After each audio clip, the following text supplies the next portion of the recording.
Qu'est-ce que le stress? Le stress peut être défini comme un état d'inquiétude ou de tension mentale causé par une situation difficile.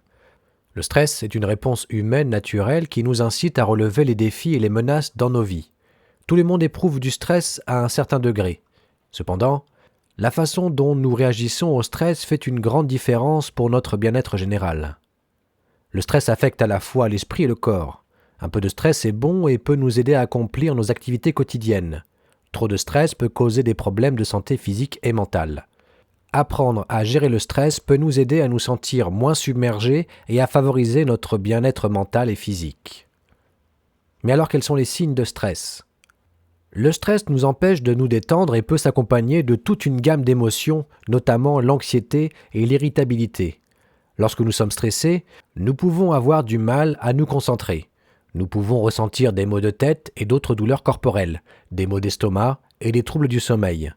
Nous pouvons constater que nous perdons l'appétit ou que nous mangeons plus que d'habitude.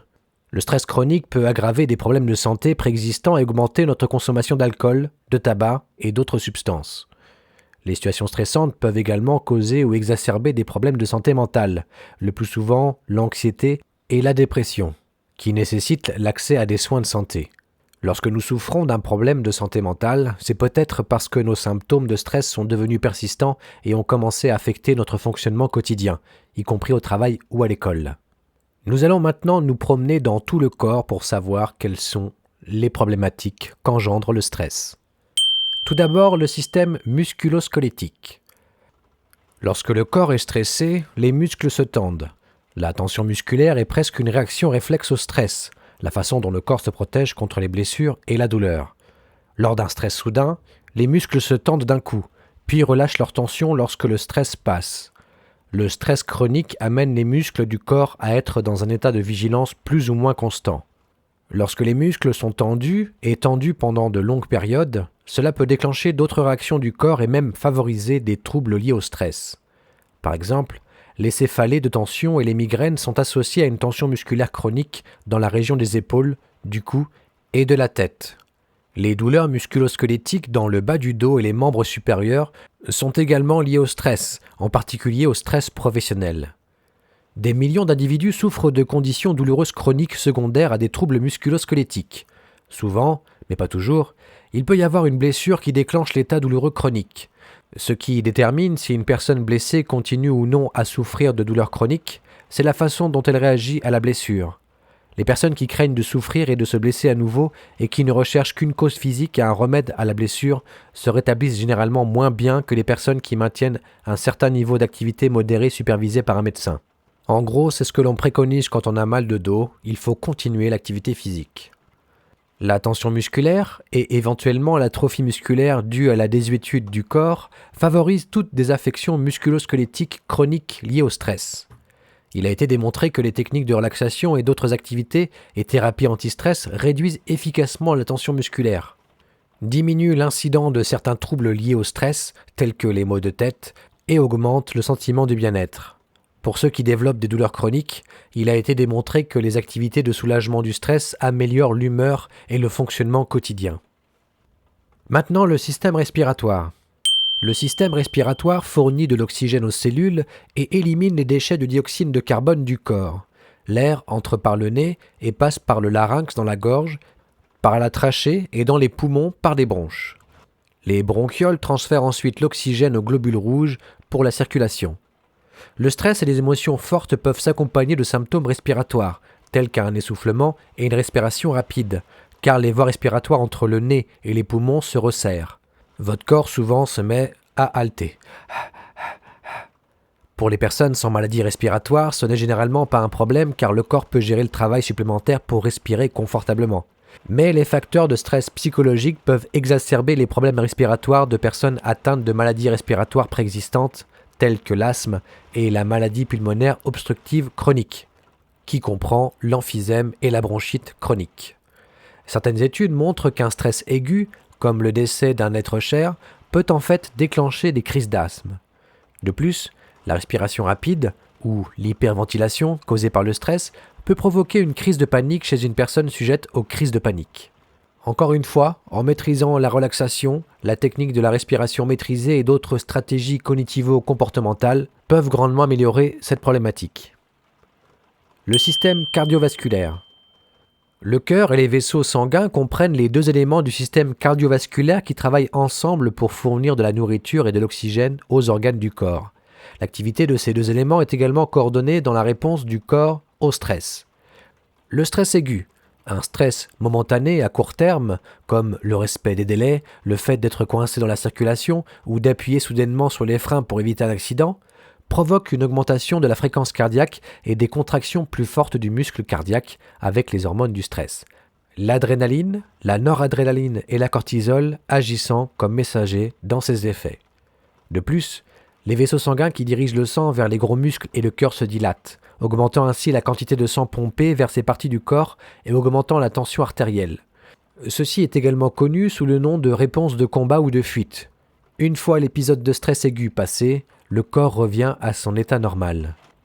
Le stress chronique, ou un stress constant ressenti sur une période prolongée, peut contribuer à des problèmes à long terme pour le cœur et les vaisseaux sanguins. L'augmentation constante et continue de la fréquence cardiaque et les niveaux élevés d'hormones de stress et de tension artérielle peuvent avoir des conséquences néfastes sur l'organisme. Ce stress continu à long terme peut augmenter le risque d'hypertension, de crise cardiaque ou d'accident vasculaire cérébral. Le stress aigu répété et le stress chronique persistant peuvent également contribuer à l'inflammation du système circulatoire, en particulier des artères coronaires, et c'est une voie qui est censée lier le stress à la crise cardiaque. Il semble également que la façon dont une personne réagit au stress peut affecter son taux de cholestérol. Le risque de maladie cardiaque associé au stress semble différer chez les femmes, selon qu'elles sont préménopausées ou post-ménopausées. Le niveau d'oestrogène chez les femmes préménopausées semble aider les vaisseaux sanguins à mieux réagir pendant le stress, aidant ainsi le corps à mieux gérer le stress et le protégeant contre les maladies cardiaques. Les femmes ménopausées perdent ce niveau de protection en raison de la perte d'œstrogène, ce qui les expose à un risque accru de subir les effets du stress sur les maladies cardiaques. L'hormone du stress. Lorsqu'une personne perçoit une situation comme étant difficile, menaçante ou incontrôlable, le cerveau déclenche une cascade d'événements impliquant l'axe hypothalamo-hypophyso-surrénalien, qui est le principal moteur de la réponse au stress endocrinien. Cela se traduit finalement par une augmentation de la production d'hormones stéroïdes appelées glucocorticoïdes, qui comprennent le cortisol, souvent appelé l'hormone du stress. Pendant les périodes de stress, l'hypothalamus, un ensemble de noyaux qui relient le cerveau et le système endocrinien, signale à la glande pituitaire de produire une hormone, qui à son tour signale aux glandes surrénales, situées au-dessus des reins, d'augmenter la production de cortisol. Le cortisol augmente le niveau de carburant énergétique disponible en mobilisant le glucose et les acides gras du foie. Le cortisol est normalement produit à des niveaux variables tout au long de la journée, augmentant généralement sa concentration au réveil et diminuant lentement tout au long de la journée, fournissant un cycle d'énergie quotidien. Lors d'un événement stressant, une augmentation du cortisol peut fournir l'énergie nécessaire pour faire face à un défi prolongé ou extrême. Les glucocorticoïdes, y compris le cortisol, sont importants pour réguler le système immunitaire et réduire l'inflammation.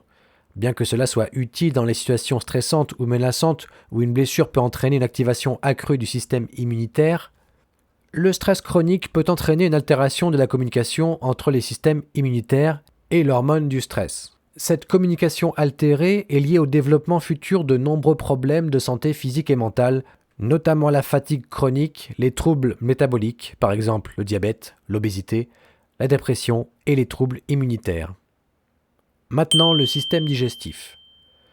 L'intestin contient des centaines de millions de neurones qui peuvent fonctionner de manière assez indépendante et sont en communication constante avec le cerveau, ce qui explique la capacité de ressentir des papillons dans l'estomac. Le stress peut affecter cette communication cerveau-intestin et peut déclencher des douleurs, des ballonnements et d'autres malaises intestinaux plus facilement ressentis. L'intestin est également habité par des millions de bactéries qui peuvent influencer votre santé et celle du cerveau, qui peut avoir un impact sur la capacité de penser en affectant les émotions. Le stress est associé à des changements dans les bactéries intestinales qui, à leur tour, peuvent influencer l'humeur. Ainsi, les nerfs et les bactéries d'intestin influencent fortement le cerveau et vice-versa. Le stress au début de la vie peut modifier les développements du système nerveux ainsi que la façon dont le corps réagit au stress. Ces changements peuvent augmenter le risque de maladies ou de dysfonctionnements intestinaux ultérieurs. L'œsophage. Lorsqu'ils sont stressés, les individus peuvent manger beaucoup plus ou beaucoup moins que d'habitude. Des aliments plus nombreux ou différents, ou une augmentation de la consommation d'alcool ou de tabac, peuvent entraîner des brûlures d'estomac ou un reflux acide. Le stress ou l'épuisement peuvent également augmenter la gravité des brûlures d'estomac qui surviennent régulièrement. Un cas rare de spasme dans l'œsophage peut être déclenché par un stress intense et peut facilement être confondu avec une crise cardiaque. Le stress peut également rendre difficile la déglutition des aliments ou augmenter la quantité d'air avalé, ce qui augmente les rôts, les flatulences et les ballonnements. Le stress gastrique peut rendre la douleur, les ballonnements, les nausées et autres malaises gastriques ressentis plus facilement. Des vomissements peuvent survenir si le stress est suffisamment intense. De plus, le stress peut entraîner une augmentation ou une diminution inutile de l'appétit. Les régimes alimentaires malsains peuvent à leur tour détériorer l'humeur. Contrairement à la croyance populaire, le stress n'augmente pas la production d'acide dans l'estomac, ni ne provoque d'ulcères d'estomac. Ces derniers sont en fait causés par une infection bactérienne. Lorsqu'ils sont stressés, les ulcères peuvent être plus gênants. Le stress intestinal peut également rendre la douleur, le ballonnement ou l'inconfort ressenti plus facilement dans les intestins. Cela peut affecter la vitesse à laquelle les aliments se déplacent dans le corps, ce qui peut provoquer soit de la diarrhée, soit de la constipation. De plus, le stress peut induire des spasmes musculaires dans l'intestin, ce qui peut être douloureux. Cela peut affecter la digestion et les nutriments absorbés par les intestins. La production de gaz liée à l'absorption des nutriments peut augmenter. Les intestins ont une barrière étanche pour protéger le corps de la plupart des bactéries liées aux aliments. Le stress peut affaiblir les barrières intestinales et permettre aux bactéries intestinales de pénétrer dans le corps. Bien que la plupart des bactéries soient facilement prises en charge par le système immunitaire et nous ne rendent pas malades, le faible besoin constant d'action inflammatoire peut entraîner les symptômes chroniques bénins. Le stress affecte particulièrement les personnes souffrant de troubles intestinaux chroniques tels que les maladies inflammatoires de l'intestin et le syndrome du côlon irritable.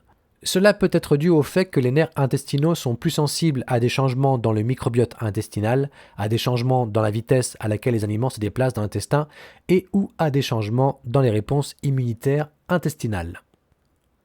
Explorons le système nerveux. Le système nerveux a plusieurs divisions. La division centrale impliquant le cerveau et la moelle épinière et la division périphérique comprenant les systèmes nerveux autonomes et somatiques. Le système nerveux autonome a un rôle direct dans les réponses physiques au stress et est divisé en système nerveux sympathique et système nerveux parasympathique. Lorsque le corps est stressé, le système nerveux sympathique contribue à ce que l'on appelle la réponse combat ou fuite. Le corps déplace ses ressources énergétiques pour combattre une menace vitale ou fuir un ennemi. Le système nerveux sympathique signale aux glandes surrénales de libérer des hormones appelées adrénaline, épinéphrine et cortisol. Ces hormones associées aux actions directes des nerfs autonomes accélèrent le rythme cardiaque, augmentent la fréquence respiratoire, dilatent les vaisseaux sanguins des bras et des jambes, modifient le processus digestif et augmentant le niveau de glucose, énergie du sucre, dans le sang. Cela est pour faire face aux urgences. La réponse du système nerveux sympathique est assez soudaine afin de préparer le corps à répondre à une situation d'urgence ou à un stress aigu, des facteurs de stress à court terme. Une fois la crise passée, le corps revient généralement à l'état d'avant l'urgence, sans stress. Cette récupération est facilitée par le système nerveux parasympathique qui a généralement des effets opposés au système nerveux sympathique. Cependant, la suractivité du système nerveux parasympathique peut également contribuer aux réactions du stress, par exemple en favorisant la bronchoconstriction, par exemple c'est l'asthme, ou une vasodilatation exagérée et une circulation sanguine compromise. Ces deux systèmes, sympathique et parasympathique, ont tous deux de puissantes interactions avec le système immunitaire, qui peut également moduler les réactions au stress. Le système nerveux central est particulièrement important dans le déclenchement des réponses au stress, car il régule le système nerveux autonome et joue un rôle central dans l'interprétation des contextes comme potentiellement menaçants. Le stress chronique, subissant des facteurs de stress sur une période prolongée, peut entraîner un épuisement à long terme de l'organisme. Comme le système nerveux autonome continue de déclencher des réactions physiques, il provoque une usure du corps. Ce n'est pas tant ce que le stress chronique fait au système nerveux, mais ce que l'activation continue du système nerveux fait aux autres systèmes corporels qui devient problématique. Attardons-nous maintenant sur le système de reproduction masculin. Le système reproducteur masculin est influencé par le système nerveux. La partie parasympathique du système nerveux provoque la relaxation, tandis que la partie sympathique provoque l'excitation. Dans l'anatomie masculine, le système nerveux autonome, également connu sous le nom de réponse de combat ou de fuite, comme on a vu précédemment, produit de la testostérone et active le système nerveux sympathique qui crée l'excitation. Le stress amène le corps à libérer l'hormone cortisol, qui est produite par les glandes surrénales. Le cortisol est important pour la régulation de la pression artérielle et le fonctionnement normal de plusieurs systèmes corporels, notamment au niveau cardiovasculaire, circulatoire et masculine. Des quantités excessives de cortisol peuvent affecter le fonctionnement biochimique normal du système reproducteur masculin. Avec cela, le stress chronique, un stress continu sur une longue période de temps, peut affecter la production de testostérone, entraînant une baisse de la libido et peut même provoquer une dysfonction érectile ou l'impuissance. Le stress chronique peut également avoir un impact négatif sur la production et la maturation des spermatozoïdes, entraînant des difficultés chez des couples qui essayent de concevoir. Les chercheurs ont découvert que les hommes qui ont vécu 2 événements stressants ou plus au cours de l'année écoulée avaient un pourcentage inférieur de motilité de spermatozoïdes, c'est la capacité de bouger, de nager, et un pourcentage inférieur de spermatozoïdes de morphologie normale, taille et forme, par rapport aux hommes qui n'avaient pas vécu d'éléments stressants avant. Lorsque le stress affecte le système immunitaire, le corps peut devenir vulnérable aux infections. Dans l'anatomie masculine, les infections des testicules, de la prostate et de l'urètre peuvent affecter le fonctionnement reproducteur masculin normal.